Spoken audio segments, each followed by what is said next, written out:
Hi friends, நம்ம இன்றைக்கி கோஸ் பொரியலும் காராமணிக்காயும் செய்ய போகிறோம்.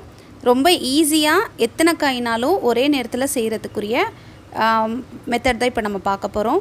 நான் குக்கரில் வந்து ஒரு அரை டம்ளர் அளவுக்கு தண்ணி ஊற்றிருக்கேன். நம்ம என்னென்ன காய் செய்கிறோமோ அந்த காயை வந்து ஒரு கிண்ணத்தில் போட்டு ஓரமாக வச்சிடலாம். 4 காயாக இருந்தாலும் நீங்கள் குக்கர் கொஞ்சம் அகலமான குக்கராக இருந்துச்சுனாக்கா நீங்கள் வந்து ஒரு கிண்ணத்துலேயும் போட்டு சைடில் இப்படி வச்சுக்கிடலாம். இது வந்து வெந்துருச்சு அப்படின்னா நம்ம 1 நிமிஷத்தில் தாளித்து டக்குன்னு இறக்கிடலாம்.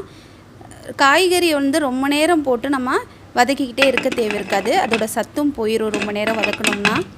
நான் வந்து 1 விசில் வச்சு எடுத்துக்கிறேன். நீங்கள் காய் வந்து ரொம்ப மசிச்சு தான் சாப்பிடுவீங்க அப்படின்னாக்கா 2 விசில் கூட வச்சுக்கோங்க, அது உங்கள் விருப்பம். 1 விசில் வந்ததுக்கப்புறம் கூட நம்ம ஆவி அடங்குற வர வெயிட் பண்ணக்கூடாது. 1 நிமிஷத்தில் நம்ம வெயிட் எடுத்து விட்டுறணும். இப்போது நல்லா வெந்துருச்சு. இதை நம்ம தாளிச்சிக்கிறலாம்.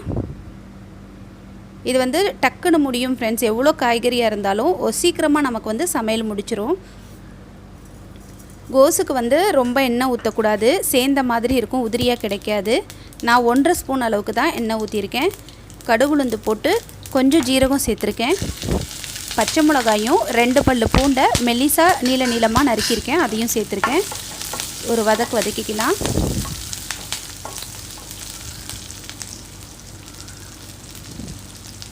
ஒரு மீடியம் சைஸ் வெங்காயம் அதையும் நறுக்கி போட்டிருக்கேன், வதக்கிக்கலாம்.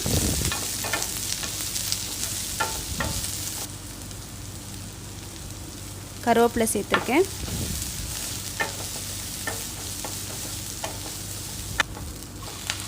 கோஸ் சேர்த்துக்கலாம். கோஸ் வந்து டக்குன்னு வேகக்கூடியது தான். உப்பு தேவையான அளவு சேர்த்துக்கலாம்.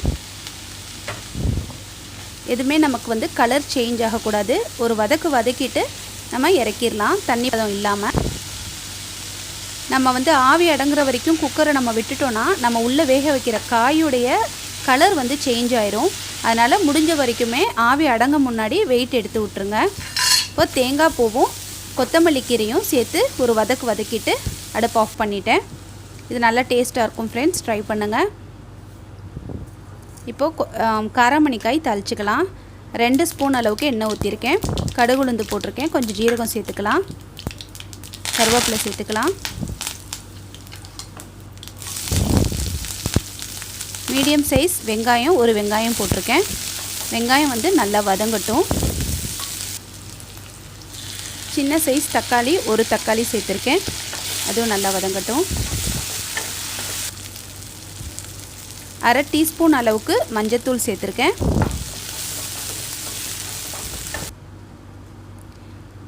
1/2 டீஸ்பூன் அளவுக்கு மிளகாய் தூள் சேர்த்துருக்கேன். காராமணிக்காய் வந்து நல்ல டேஸ்ட்டாக இருக்கும். வெங்காயம், தக்காளி, மிளகாய் தூள்லாம் சேர்க்குறனால காராமணிக்காய்க்கு வந்து உப்பு கூட போடலாம், நல்லாயிருக்கும். கோஸுக்கு வந்து உப்பு எடுக்காது, கொஞ்சமாக தான் போடணும்.